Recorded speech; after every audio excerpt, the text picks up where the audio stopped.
Tout a commencé par une prise de sang. Isabelle est journaliste et elle a bien voulu devenir le cobaye de notre investigation commune. C'est amusant parce qu'elle a toujours eu horreur des prises de sang et la simple vue de l'hémoglobine l'a fait défaillir.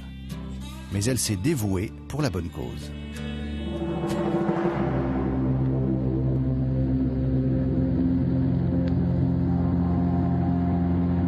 Isabelle mange plutôt sainement.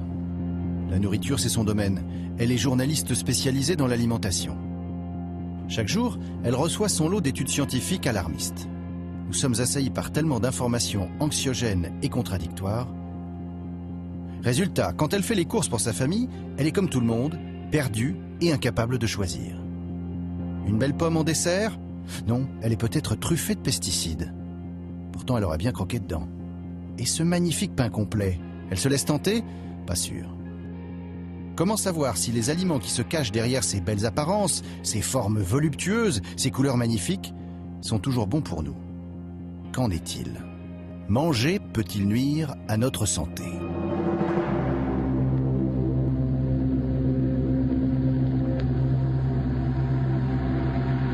Les analyses de notre enquêtrice sont enfin arrivées. Alors, ces résultats? Attention, restez attentifs, la liste est longue. Arsenic, plomb, mercure, dioxine, furane, PCB, pesticides. La myriade des molécules toxiques contenues dans son sang s'égrène comme un inventaire inquiétant. On y trouve de tout, même du DDT, pourtant interdit des années avant sa naissance. Normal ou pas normal?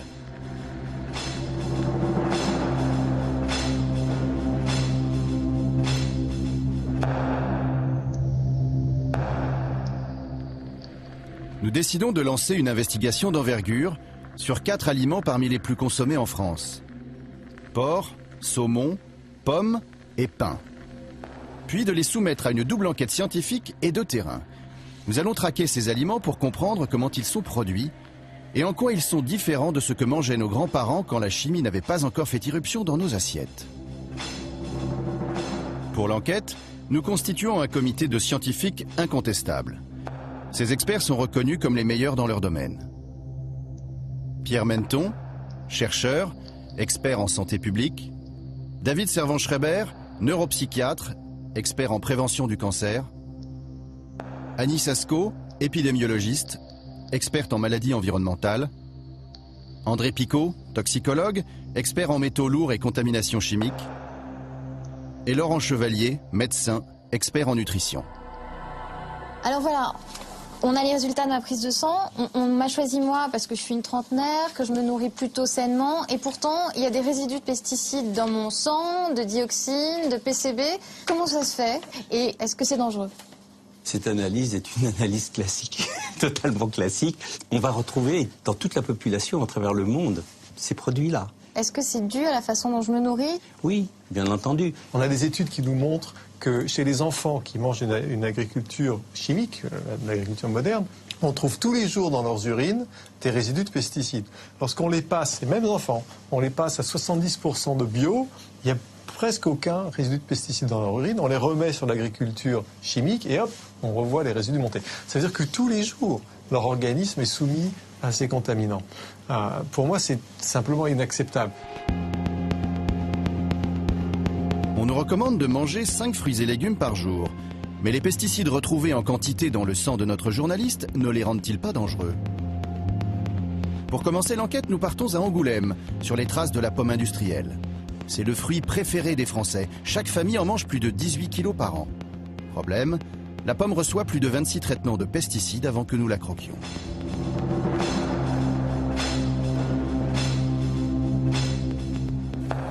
Daniel Sauvêtre est le propriétaire du verger du Tastet. Ici, on produit tous les ans 350 tonnes de pommes. Et chez ces adeptes de la culture intensive, on est persuadé que sans pesticides, point de salut. Dès l'instant où on sort de l'hiver et où les bourgeons éclatent, dès l'instant où on voit ce que l'on appelle les pointes vertes, eh bien, à partir de ce moment, commence pour nous une période extrêmement difficile puisque nous allons chercher à préserver pendant tout le cycle végétatif nos fruits des agressions extérieures, des maladies. C'est pour ça que il dit souvent que nous traitons souvent le pommier, puisque l'objectif, c'est pas de mettre beaucoup de produits une seule fois, mais c'est d'accompagner la pluviométrie, c'est-à-dire que à chaque fois qu'il est tombé 20 mm d'eau du ciel, eh bien, il n'y a plus présence de produits sur le végétal. Donc nous redéposons du produit sur le végétal pour pouvoir tenir les 20 mm suivants. Un traitement qui n'aura pas été fait, eh bien, les dégâts seront faits et ces pommes qui sont touchées ne seront pas vendables. Ça veut dire que sur un traitement qui n'aura pas été fait, l'économie de l'exploitation est en péril. Aujourd'hui, Thierry doit traiter 1 hectare de pommiers.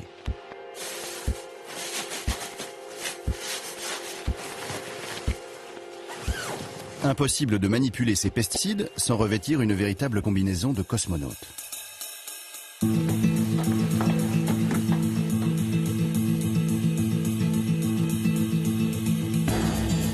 Thierry va utiliser un insecticide pour lutter contre les papillons. Il faut le manipuler avec précaution. C'est un virus vivant qui va contaminer les larves. Dans le langage des marchands de produits chimiques, il existe un mot tabou. Vous ne le trouverez sur aucun emballage, aucun mode d'emploi, aucune publicité. Et personne ne le prononce jamais. Ce mot, effacé du monde de l'agriculture, c'est le mot pesticide. Il faut dire produit phytosanitaire. Phyto, c'est plus rassurant.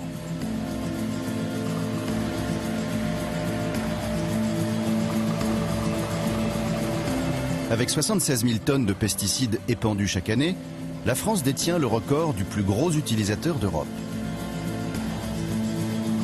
Pourtant, de nombreux vergers cultivent des pommes biologiques et n'emploient aucun traitement chimique. C'est donc possible pour peu que l'on renonce à des rendements intensifs. Dans ce verger industriel, les pommes portent 3 fois plus de fruits qu'en bio grâce à l'utilisation massive d'hormones végétales, d'engrais et de pesticides. Ces fruits traités sont-ils encore bons pour notre santé? Nous achetons quelques pommes de ce verger et nous les envoyons à un laboratoire d'analyse. L'objectif est de savoir si ces pommes contiennent ou non des résidus de pesticides.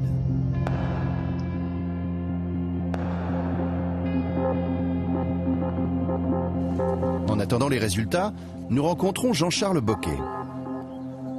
C'est le directeur de l'Union des industries de la protection des plantes. En clair, il s'agit du lobby des fabricants de pesticides, regroupant Monsanto, Bayer et quelques autres. Leur rôle est simple, défendre coûte que coûte l'usage des pesticides.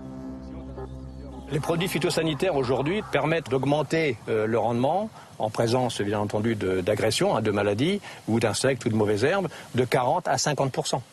Et s'il n'y avait pas ces produits aujourd'hui, globalement on diviserait par 2 la production agricole mondiale. Jean-Charles Boquet voulait être certain que nous comprenions bien son message principal. Même s'il y a 25 traitements, appliqués aux bonnes doses et dans les bonnes conditions d'emploi, cela ne présente pas de risque pour la santé du consommateur et cela respecte l'environnement. Mais on doit en permanence s'assurer que les traitements qui sont faits respectent la santé et l'environnement, de plus en plus respectueuses de l'environnement. Elles ne présentent pas de risque pour l'environnement, c'est-à-dire qu'il n'y a a priori pas de risque pour la santé. Faut-il le croire sur parole? Les pesticides sont-ils vraiment inoffensifs? Nous venons de recevoir les résultats du laboratoire qui a analysé les pommes. Elles contiennent plusieurs résidus de pesticides. Pour décrypter ces analyses, nous allons voir le Mouvement pour le droit et le respect des générations futures, une association spécialisée dans l'étude des pesticides qui informe les consommateurs du danger de ces substances. François Veilleret en est le président. Alors, des résidus de pesticides, il y en a, bien sûr. Il y a 5 résidus différents. Alors, vous avez des produits de nature diverse, mais vous avez, quand on fait le total, quand même un peu plus de 100 microgrammes par kilo de fruits. C'est un niveau de résidu quand même qui n'est pas anodin. On va trouver dans 1 kilo de pommes ici ce qu'on pourrait trouver en buvant 1000 litres d'eau. 1000 litres d'eau, ça tient un moment. Donc, on a des produits qui sont, si on regarde Boscalide, c'est un fongicide. C'est des produits aux États-Unis qui est considéré comme un cancérigène possible. Et puis, vous avez la présence d'un produit, le carbendazime, sous forme de résidu, qui est la plus surprenante parce que le carbendazime, qui est un fongicide aussi, il n'est plus autorisé en France. Et il a des usages restreints au niveau de l'Europe et en France, il n'est plus autorisé. Alors je ne sais pas ce qu'il fait là. Une pomme comme ça, on peut croquer dedans sans la peler? Je le ferai pas. C'est un choix personnel qui n'engage que moi. Si la peler, c'est mieux pour enlever les pesticides, mais il y a des études qui ont montré qu'il fallait enlever plusieurs millimètres autour de la pomme pour enlever tous les résidus. Et si vous enlevez 5 à 8 mm de la pomme, vous allez enlever toutes les vitamines.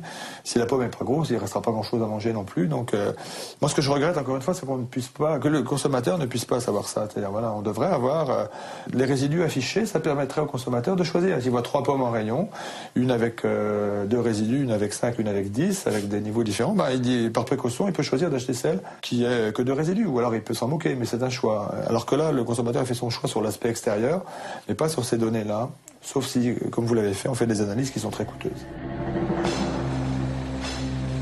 En 2007, la répression des fraudes a analysé 5000 échantillons de fruits et légumes.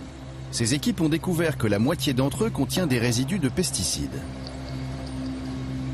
Plus grave encore, 1 sur 10 contient des doses de produits chimiques supérieures aux normes autorisées.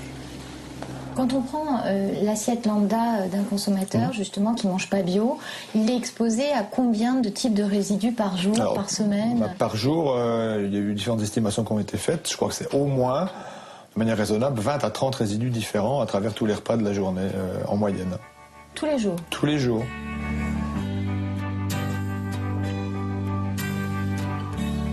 Au début de l'enquête, on a retrouvé dans les analyses de sang de notre journaliste les résidus d'une quarantaine de pesticides différents.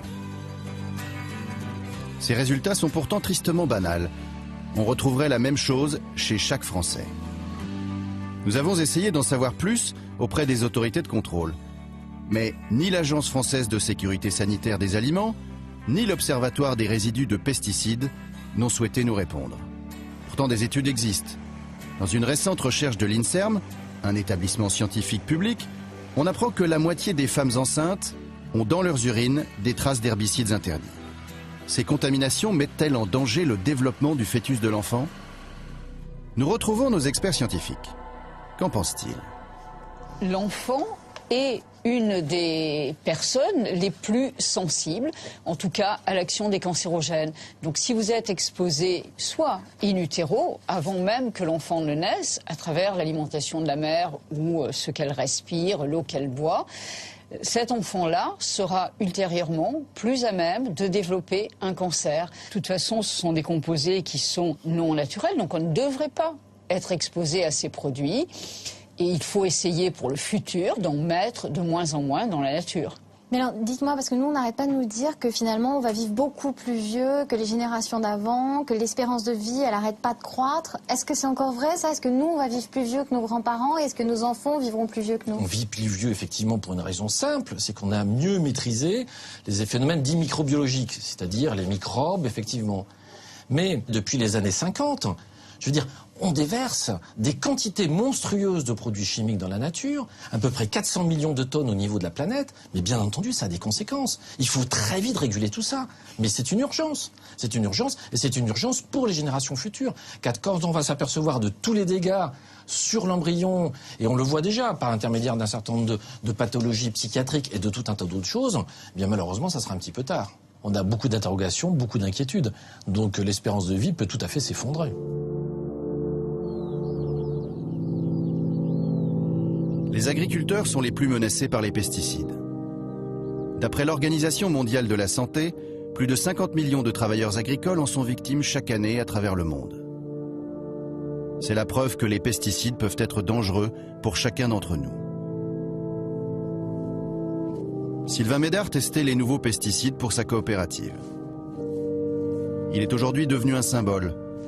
Atteint d'une myopathie, il est le premier agriculteur reconnu victime professionnelle des pesticides. Pour supporter la douleur, il est en permanence sous de fortes doses de morphine. Les douleurs, ça c'est abominable. Moi, mon gamin, je peux plus le porter, hein, Benjamin. Des fois, il veut monter à bras, il ne se rend pas compte et je dis non, je peux pas, Benjamin. Il me fait tomber par terre. Hein. Sylvain Médard travaillait le plus souvent sans protection. Personne ne l'avait jamais mis en garde contre les dangers de ces produits. Et un jour, sa vie a basculé. Et le 12 juillet, qu'est-ce qui s'est passé? La moisson approchant, j'étais visiter un silo où il y a une réception de céréales de semences.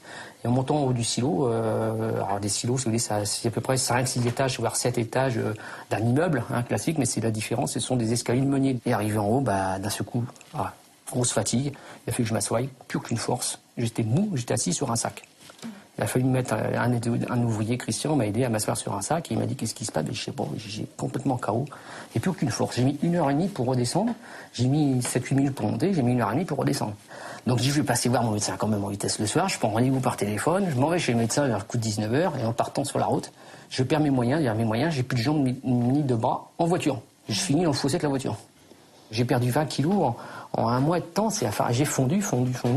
Et les douleurs qui devenaient interminables, je dirais, à en pleurer. Je supportais plus de vêtements sur moi. J'étais hospitalisé. On ne pouvait même pas mettre un drap. J'étais nu sur un lit. On mettait un drap en l'air pour me cacher, mais je supportais rien du tout. Tellement j'avais mal, je souffrais. Alors donc, on a fait tous les examens nécessaires à l'hôpital. Enfin, les examens nécessaires. Je suis resté la première fois presque un mois. Et tout rentrait négatif. Tout était normal. Tout était normal. On ne trouvait rien. Donc c'est moi qui deviens fou. Je perds la boule, je fais de la dépression quelque part sans m'en rendre compte. Je deviens fou. Après 3 mois de souffrance, les médecins diagnostiquent une myopathie. Sylvain Médard décide de poursuivre ses employeurs en justice et gagne son procès. Ça me fait peur, c'est pour les futures générations, pour les agriculteurs, parce que c'est les premières victimes, parce que sont eux qui emploient les matières actives et des produits phytosanitaires, des grosses quantités. Actuellement, il y en a des malades, il y en a même de par ici, il y a des agriculteurs qui sont malades, mais personne n'ose en parler. Vous avez employé un mot tout à l'heure, omerta, c'est peut-être un mot fort, mais je pense que c'est un mot fort, il faut peut-être l'employer aussi quand même, mais bon, c'est tais-toi et continue ta route, c'est tout. Nous retrouvons Jean-Charles Boquet, porte-parole de l'Union des industries de la protection des plantes, dans ses locaux. Ce représentant du lobby des fabricants de pesticides est-il prêt à reconnaître que les produits qu'il défend font des victimes? Chaque fois qu'on a voulu essayer de mettre en évidence une corrélation entre une maladie, donc Parkinson, un certain type de cancer, etc., entre donc l'exposition aux pesticides et l'apparition de ces maladies, les scientifiques reconnus, donc l'INSERM, etc., montrent qu'il n'y a pas de corrélation entre l'exposition des produits et l'apparition de ces dites maladies. C'est faux. L'INSERM est formel, les agriculteurs courent 2 fois plus de risques de développer la maladie de Parkinson et certains cancers. Vous reconnaissez qu'il y a eu des procès gagnés pourtant? Alors il y a eu quelques procès où en fait il a été déclaré qu'il y avait maladie pour cause professionnelle, mais il n'est pas dit que ce sont les pesticides. Un ouvrier agricole, ça met du gasoil dans son tracteur tous les matins. Ça peut être en fait exposé à des produits d'origine animale. Et il y a toutes ces hypothèses aujourd'hui qui doivent évidemment être vérifiées. Un produit phytopharmaceutique utilisé selon les conditions d'emploi qui figurent sur l'étiquette après les évaluations n'a pas d'effet sur la santé, n'a pas d'effet sur l'environnement. Il y a un produit qui aurait un effet sur la santé, donc un effet inacceptable, ne serait pas autorisé. Alors, oui, on voit bien les résidus de traitement qui ont été faits ces jours-ci. Nous rencontrons Michel Ledoux, l'avocat qui a gagné le procès de Sylvain Médard. Alors, les agriculteurs sont-ils victimes du gazole qu'ils mettent dans leur tracteur plutôt que des pesticides? Alors, attendez, c'est faux. C'est une ânerie, une bêtise incommensurable. On est systématiquement passé par des expertises scientifiques. On sait qu'un certain nombre de tumeurs du cerveau, un certain nombre de cancers de la peau, cancers de la vessie, certaines maladies neurovégétatives comme la maladie de Parkinson, comme Alzheimer, sont fortement soupçonnées d'être provoquées également par la manipulation de produits phytosanitaires. Également la maladie de Charcot d'ailleurs. Et donc quand les victimes vont se multiplier, alors là, on va pouvoir rendre visible l'invisible. Les experts ne cessent de marteler les risques en pointant du doigt certaines pathologies. De notre côté, vous avez les industriels qui, naturellement, veulent vendre leur camelote et qui n'arrêtent pas de répéter que tout est sous contrôle, que, en fait, c'est les agriculteurs qui font de mauvais dosages, mais que leurs produits sont parfaits. Et bien, dans 10, 20, 30, dans 5 ans peut-être, on va voir apparaître, c'est presque mécanique, c'est inscrit dans le marbre, un nombre de pathologies considérable. Il y aura plusieurs générations entre les années 50 et la fin des années 80 qui ont respiré ces produits à plein poumon et qui ne manqueront pas, dans les années qui viennent, de développer les pathologies qu'on évoquait tout à l'heure. Je le crains.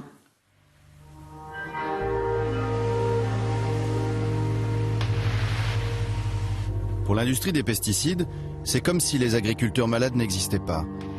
Comme si les études démontrant le danger de ces molécules chimiques n'avaient jamais vu le jour.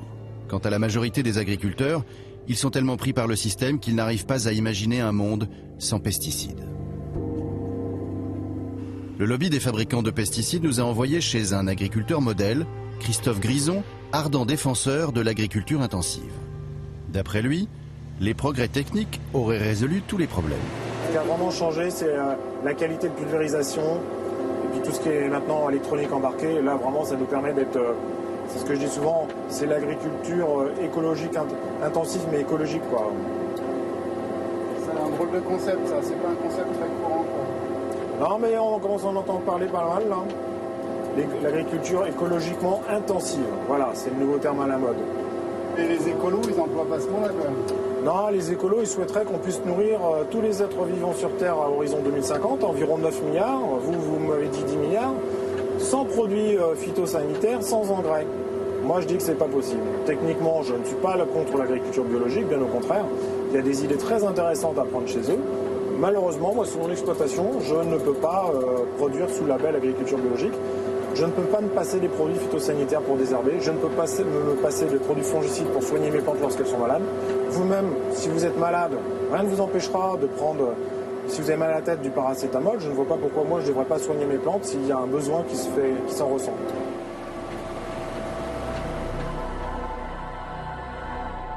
On parle beaucoup de l'alimentation conventionnelle et l'alimentation bio par opposition. Ce qui est important, c'est de voir que ce qu'on appelle l'alimentation conventionnelle, c'est une alimentation qui a été inventée en 1950. Oui. Rien de tout ce que vous nous décrivez ici n'était pratiqué avant la Deuxième Guerre mondiale. Donc en fait, on a une alimentation chimique et l'alimentation normale, c'est l'alimentation bio, de toute évidence. Et il faut qu'on avance progressivement mais rapidement vers une agriculture qui soit débarrassée de cette béquille qui n'est pas utile. On peut parfaitement nourrir la planète sans pesticides, parfaitement nourrir la planète sans pesticides. Il faut être clair sur ce point parce que c'est l'argument majeur qui est brandi en disant mais on ne peut pas nourrir tout le monde. On peut nourrir tout le monde sans pesticides. C'est vrai que quand un agriculteur qui a utilisé des pesticides depuis des années arrête d'un seul coup, pendant 1 ou 2 ans, sa terre, c'est comme si on lui retirait ses stéroïdes, sa terre, elle ne peut plus suivre. Donc il va falloir qu'elle se remette à niveau. Et ça prend 2 ou 3 ans.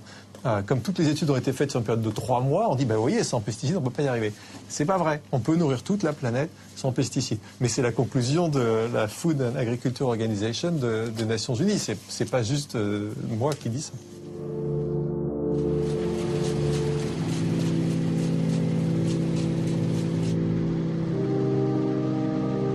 Au cœur de l'été, nous retournons chez l'agriculteur Christophe Grison. Le blé est enfin moissonné. Pas de surprise, grâce aux engrais et aux pesticides, les rendements sont très bons, 2 fois supérieurs à ceux du bio. C'est un blé de la variété Bermude qui est destiné à la panification française. Et donc ma coopérative Val France va prendre ce blé, le nettoyer éventuellement s'il y a besoin, et l'acheminer jusqu'au Grand Moulin de Paris pour en faire des baguettes pour toute la région parisienne.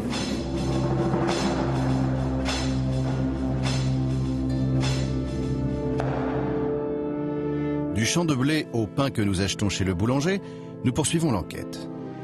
La farine issue de l'agriculture intensive servira à fabriquer les 100 kilos de pain que chaque Français consomme par an. Mais cette farine est-elle encore saine pour le consommateur?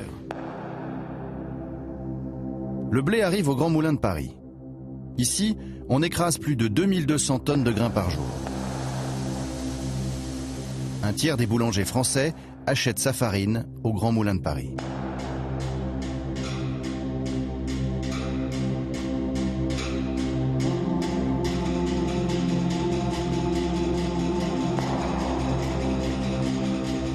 Nous décidons d'envoyer un échantillon de farine complète des Grands Moulins de Paris au laboratoire d'analyse chimique.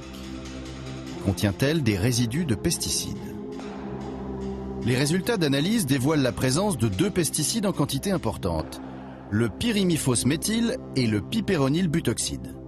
Surprise, ces insecticides ne sont pas utilisés pendant la culture, mais lors du stockage des grains après la récolte.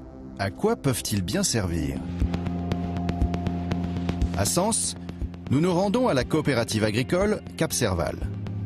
Alain Peretti, son directeur, nous reçoit. Pour lui, le principal problème de cette filière est la conservation du blé. Pour éviter l'attaque des insectes, la plupart des coopératives aspergent les grains d'insecticides. Le blé stocké dans les silos va donc y baigner pendant de longs mois avant d'être transformé en farine au moulin. Comment diminuer les pesticides? La première mesure que nous pouvons prendre, c'est l'absence d'insecticides de stockage, puisque faut oublier que nous allons mettre de l'insecticide directement sur du grain, qu'il n'y aura pas d'activité biologique pour le détruire par derrière. Donc la première mesure à prendre, c'est sûrement en tout cas celle-là. Ça paraît évident et ça paraît extrêmement clair.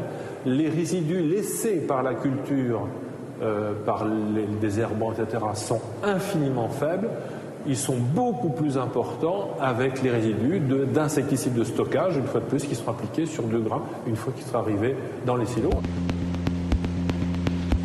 Conséquence, on retrouve dans la farine jusqu'à 1000 fois plus de résidus d'insecticides de stockage que d'insecticides utilisés lors de la culture du blé. Pour éviter de traiter les grains, il existe une solution simple. Stocker le blé dans des silos réfrigérés où la température ne dépasse pas 10 degrés. Problème, ces silos coûtent très cher. Seules quelques coopératives en sont équipées. C'est le cas de ce silo qui appartient à la filière dite CRC, Culture et Ressources Contrôlées. Elle n'utilise aucun pesticide de stockage et produit de la farine Label Rouge. Une partie de ces blés non traités arrive au moulin d'Yvon-Foriché. Jusqu'à récemment, Yvon transformait également des blés traités. Aujourd'hui, il ne produit que des farines Label Rouge, sans pesticides de stockage. Cette poussière-là, auparavant, je ne pouvais pas rester à côté parce que je pense que je devais être très sensible aux insecticides qui étaient mis pour conserver le grain. Et ça me faisait saigner immédiatement du nez. J'ai voulu me faire opérer parce que je ne savais pas ce que j'avais. Et en fait, je le sais. Voilà, je vais voir le médecin, il m'a dit non, c'est l'insecticide. Voilà. Mais j'avais pas moyen d'arrêter. Hein. Même à un moment donné, on m'a dit oui, mais comment on appelle là, t'es hémophile. Je dis, non, je suis pas hémophile. Les farines de qualité, sans pesticides, sont meilleures pour la santé. Pourquoi ne sont-elles pas plus répandues dans les magasins? Le problème aujourd'hui de toutes ces démarches-là de culture raisonnée en France, les seuls qui sont réceptifs, c'est les artisans boulangers et pour moi un seul groupe de la grande distribution française. Il n'y en a qu'un. On achète des farines de blé issues de culture raisonnée contrôlée parce qu'il y a un monsieur qui s'occupe de tout ce qui est alimentation qui se pose des vraies questions. Et pour son groupe, il a pris l'engagement, c'est le seul. Et c'est pour ça que ça dure, même la démarche. Parce qu'il oblige même les industriels avec qui il travaille à utiliser ce genre de blé. Sinon, ça serait mort et enterré, ça marcherait que pour les artisans. Malgré leur belle apparence, les pains que nous trouvons en supermarché contiennent-ils des pesticides? Nous faisons analyser en laboratoire du pain complet industriel. Les résultats confirment nos doutes. Nous retrouvons encore 2 pesticides de stockage en quantité importante. Le pain complet, qui nous a toujours été vendu comme un pain santé, comporte plus de résidus de pesticides que le pain blanc. Pourquoi? Parce qu'il contient l'écorce du blé, qui est au contact direct avec les pesticides de stockage. Au moulin d'Yvon-Foriché, nous faisons une autre découverte. Ces pains aux céréales et pains complets sont souvent fabriqués avec des mélanges tout prêts concoctés par les industriels. Dans ces kits, on retrouve des additifs chimiques. Pour quelles raisons? Il y a des boulangers qui peuvent être d'excellents boulangers, qui font vraiment de très belle qualité, et que sur le pain complet, personne n'aime travailler le pain complet. Voilà. C'est chiant le pain complet, ça colle aux pâtes. Donc le pain complet, bof, il fait ça. C'est pas le pain, voilà, pour nous c'est un pain de régime, c'est pas un bon pain. Il y en a parfois certains qui me disent, bon j'ai 5 kilos de pain complet à faire tous les jours, bon ça m'embête de faire, voilà, il dit je prends mes 5 kilos, je les pèse, je les mets dans le pétrin ou le batteur, j'ai du pain complet derrière, voilà. Dans certains cas, c'est pas vraiment les productions auxquelles on attache le plus de soin. Mais il faudrait peut-être informer le consommateur. Mais on va loin. On va loin. Aujourd'hui, en Europe, il y a 200 additifs qui sont autorisés pour la fabrication des pains spéciaux. Donc on a un large éventail. C'est quoi ces additifs, par exemple? Il y a de tout. Ça va aller des levains dévitalisés de seigle, des farines toastées, de l'acide ascorbique, des data ester. Que vous prenez, data ester, vous prenez une farine non panifiable, vous en mettez 300 grammes au quintal de farine et vous arrivez à avoir... Alors vous n'aurez pas du très bon pain, mais vous aurez du pain développé et qui sera mangeable. Au cœur de la Bretagne, Michel Izard tient une boulangerie-pâtisserie artisanale. Pain, viennoiserie, gâteaux, tout est fait maison. 10 personnes travaillent ici dès 4 heures du matin. Michel Izard se prête au jeu de préparer pour nous un pain industriel réalisé avec un de ses fameux kits. Alors, hop. Alors, faut que je lise l'étiquette parce que moi je ne connais pas ces produits-là. On va commencer par la composition. Sachant que dedans, il y a de la farine complète de froment, farine complète de seigle, levain de seigle déshydraté stabilisant E412, E415, émulsifiant E471, E422, soja, de la dextrose, des épices, des agents de traitement de la farine, E300, enzymes. Point. On sait quelque chose comme ça, c'est que ça va quand même nous traverser le corps. Donc s'il y a des additifs, surtout sur le pain complet avec les fibres, ça va obligatoirement laisser des traces à l'intérieur. Pour réaliser cette recette miracle, il suffit de suivre la notice écrite en gros sur l'emballage. Vider le sac, mélanger pendant 5 minutes. Donc là on voit qu'on a une pâte qui est extrêmement compacte, peu d'intérêt. Ça n'a pas d'odeur. Ah si, ça a une odeur. Enfin, ça sent pas bon, ça n'a pas de vie, quoi. Voilà. Allez, on va pétrir. 6 petites minutes de pétrissage. Ce qu'il y a, c'est que dans le pain, il n'y a pas de magie. Faire du pain en 1 heure, si on pouvait avoir le même résultat qu'en 12 heures, tout le monde le ferait.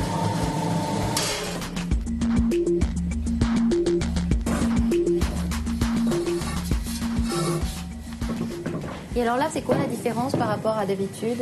C'est une pâte morte, ça. Il n'y a pas de vie là-dedans, c'est collant, ça ne réagit pas. Ici, ça c'est un pain aux céréales aussi, mais c'est le nôtre. Donc ici, on voit bien qu'on a une pâte sur laquelle il y a de la vie. Quand on appuie dessus, ici, ça bouge, ça revient. Et puis ici, ici, il ne se passe rien, quoi. Voilà, on pourrait essayer de la modeler pour en faire une fleur, ou un chou-fleur, comme vous voulez. Mais ça reste comme ça.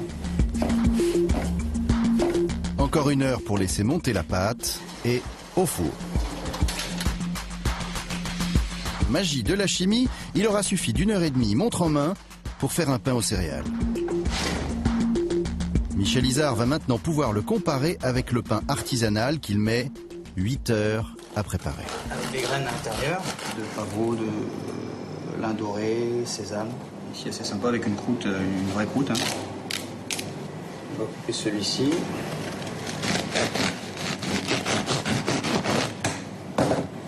Au nez, ça vaut beaucoup de venir sentir, Isabelle. Ouais, ça sent pas bon. Hein. Ça sent un savon un peu. Voilà. Ici, on retrouve le même toucher. Vous vous souvenez tout à l'heure quand on appuyait dessus cru, hop, la pâte revenait. Ici, quand on appuyait dessus cru, en fait, ça gardait la forme de la fleur qu'on a fait. Et on pourrait refaire une fleur ici. J'ironise, mais c'est pas loin quand même. Et comment le consommateur il s'y retrouve finalement? On ne le voit pas réellement. Hein. C'est difficile. Après, ça va réellement être la confiance qui doit aussi se créer entre l'artisan et son client. Et la communication que l'on a avec nos clients en disant voilà comment je travaille, voilà pourquoi je travaille comme ça. Aujourd'hui, il vaut mieux, à mon avis, il vaut mieux rien faire que faire ça.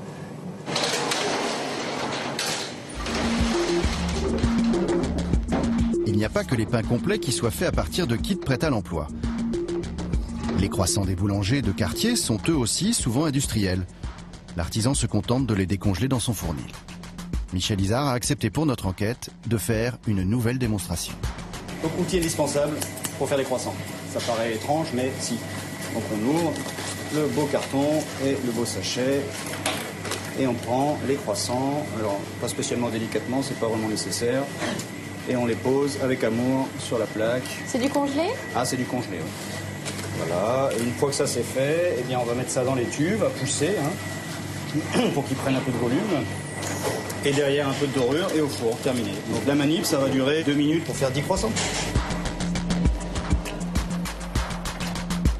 Découverte stupéfiante, en France, un artisan boulanger sur 2 ne fabrique plus ses viennoiseries.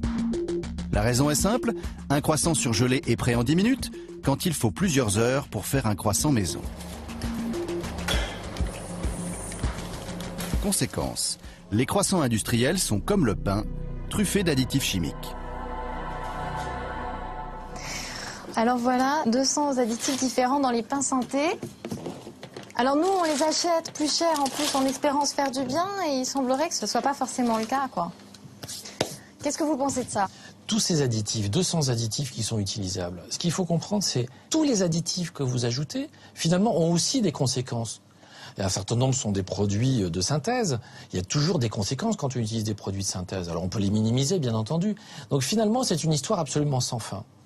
Et alors, comment se fait-il que le secteur de la boulangerie-meunerie, alors j'insiste, les boulangers et les meuniers ne soient pas capables de produire donc du pain de qualité nutritionnelle actuellement? C'est absolument incompréhensible. Vous avez des pains qui sont toujours trop salés, beaucoup de sel.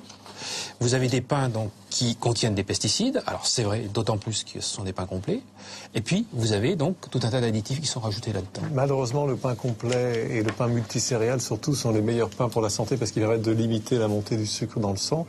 Mais du coup, c'est important qu'ils soient bio.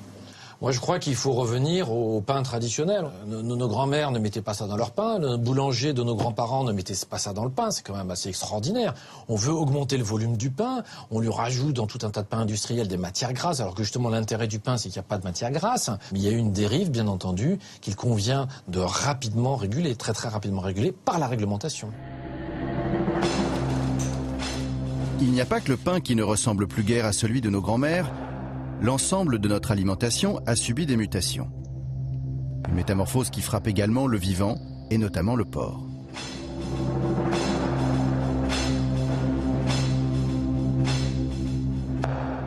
Oubliez les images des cochons rustiques élevés à la ferme. Le porc est la viande la plus consommée en France. Chaque famille en mange plus de 35 kilos par an. C'est donc sur elle que se sont concentrés tous les efforts de la recherche scientifique pour satisfaire au mieux les demandes de la grande distribution. Souvent attaqué, le milieu porcin est un univers clos, hostile à la présence de caméras. Exceptionnellement, nous sommes reçus chez Michel Poirier, propriétaire de l'une des plus grandes porcheries industrielles de France, située à Empoigné près d'Angers. Chaque année, 90 000 porcs sont produits ici. Donc, si nous rentrons dans la verraterie, c'est-à-dire l'endroit où se trouvent les verras, qui servent de reproducteurs pour l'élevage et la naissance des porcelets. Donc, vous voyez, ici, vous avez un animal très conformé, qui a été sélectionné sur sa capacité à faire du muscle et sa capacité à avoir une longe très rebondie, donc pour les futures côtes de porc, et à l'arrière un jambon très prédominant. En 40 ans, les porcs rustiques sont devenus des porcs modernes, très bodybuildés. Vous avez ici un exemple d'animal qui a une viande très diététique, c'est-à-dire on a complètement fait disparaître l'épaisseur de lard qu'ils avaient sur le dos. Pour répondre au cahier des charges de la grande distribution, les laboratoires de recherche génétique ne cessent de mettre au point de nouvelles variétés de porcs. À force de manipulation, ces bêtes sont devenues très fragiles. Elles doivent rester enfermées à l'abri des microbes dans des bâtiments désinfectés où l'air est filtré en permanence.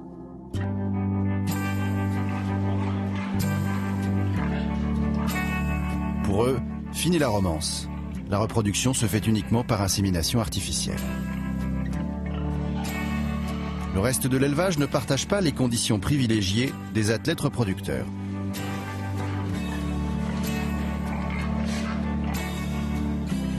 Les truies vivent parquées sur des caillebotis, au-dessus de leur déjection. Elles sont entravées pour éviter d'écraser leurs petits. Gestation, mise bas, allaitement, elles enchaînent les portées, donnant naissance chaque année à plus de 30 porcelets. Conséquence, les truies multiplient les mammites et les cystites. Quant au porcelet, 1 sur 10 ne résistera pas à ces conditions d'hygiène. La viande issue de ces élevages intensifs pose-t-elle problème? Donc ici, nous rentrons dans la partie engraissement. Les porcs sont engraissés dans des bâtiments fermés où l'air confiné se charge de poussière et d'ammoniac. C'est des bêtes de course, hein. C'est des Formule 1, il suffit qu'ils mangent de trop et puis il a un souci intestinal, donc ça peut provoquer la mortalité. Hein. C'est une Formule 1 compliquée, difficile à maîtriser, donc il faut beaucoup de professionnalisme pour gérer et suivre l'élevage. C'est ce qui fait d'ailleurs la difficulté de l'élevage moderne actuel. Ces conditions d'élevage provoquent de nombreuses maladies respiratoires et digestives. Les porcs, fragilisés par la sélection génétique, sont désormais privés de leur défense naturelle.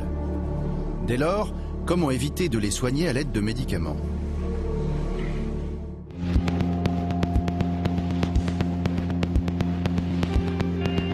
Les antibiotiques sont devenus une question taboue pour les éleveurs. Ils affirment ne presque plus en utiliser. Pourtant, le dernier rapport des autorités sanitaires confirme que les ventes de médicaments restent stables. D'ailleurs, depuis 10 ans, les porcs absorbent à eux seuls la moitié des antibiotiques de France. Nous avons rendez-vous dans un autre élevage à la pointe de la Bretagne pour essayer d'en savoir un peu plus.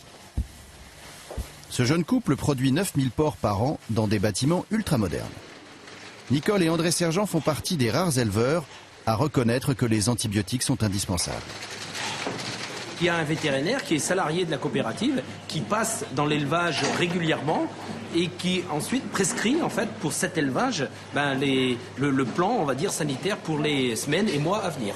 Et pour les administrer, ces médicaments, vous pouvez le faire, non? Alors, toutes les administrations, que ce soit des injections directes à tel ou tel animal par rapport à un petit problème qu'il peut avoir, donc là, ce sont nous qui faisons ces interventions, et également, si c'est un traitement collectif sur un lot qui peut arriver, également ce sera l'éleveur qui va le faire. Et si j'interviens, c'est beaucoup à Panari ou ce genre de choses, un peu de diarrhée, et ponctuellement quoi. Un problème de diarrhée, on va traiter juste, et là on utilise donc des pompes doseuses, c'est directement dans l'eau. Parce que même s'ils ne mangent pas, ils vont boire. Donc on est sûr qu'ils sont traités. Voilà. Et sachant qu'on en fait très peu. Très peu. Voilà. Mais c'est comme les humains, voilà. Quand on est malade... Un passage de grippe, voilà, on va traiter nos animaux, mais sinon on ne fait pas systématiquement. Voilà.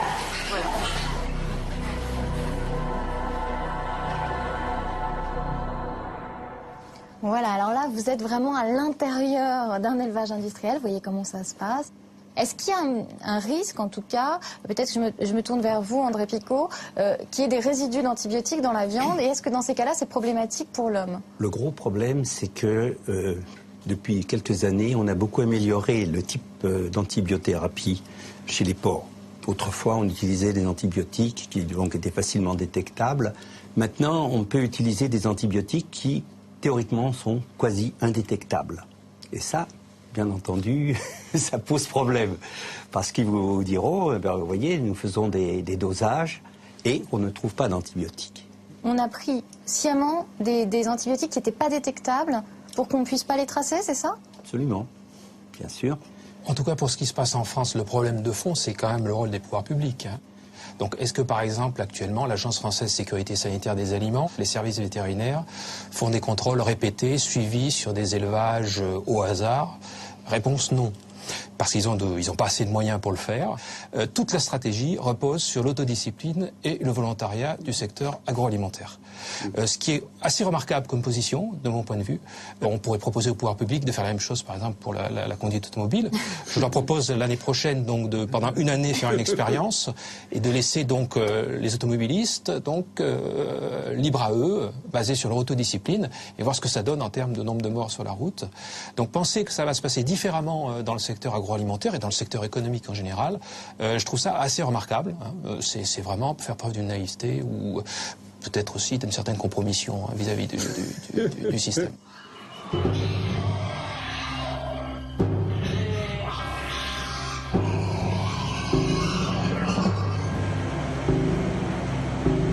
Pas assez de contrôle des éleveurs, pas assez de contrôle de l'alimentation. Mais si un porc est contaminé, comment le savoir? La dernière barrière avant notre assiette, c'est le contrôle à l'abattoir. Pénétrer dans un abattoir est devenu presque impossible. Ces images sont donc particulièrement rares. Nous rencontrons le directeur de cet abattoir situé à Montauban de Bretagne.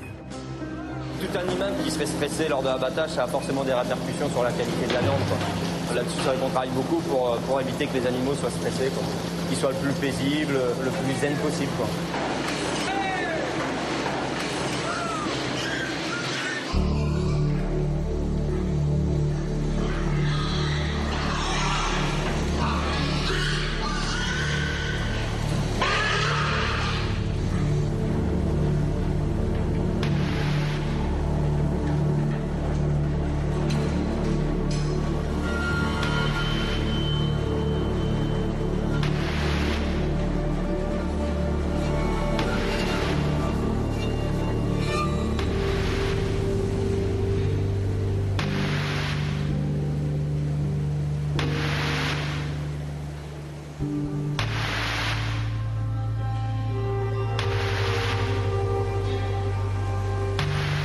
Tonnes de viande sont préparées ici chaque année. Quels critères sont pris en compte pour déclarer la viande saine pour le consommateur? Monsieur Sidibé est le chef vétérinaire de cet abattoir. C'est sur ses épaules que repose la totalité des contrôles. Mais en quoi consiste-t-il exactement? Si nous on constate que sur une bête il y a des piqûres et l'animal présente quand même des conditions physiques, des répercussions physiques pas normales, bon, ça peut nous amener à suspecter.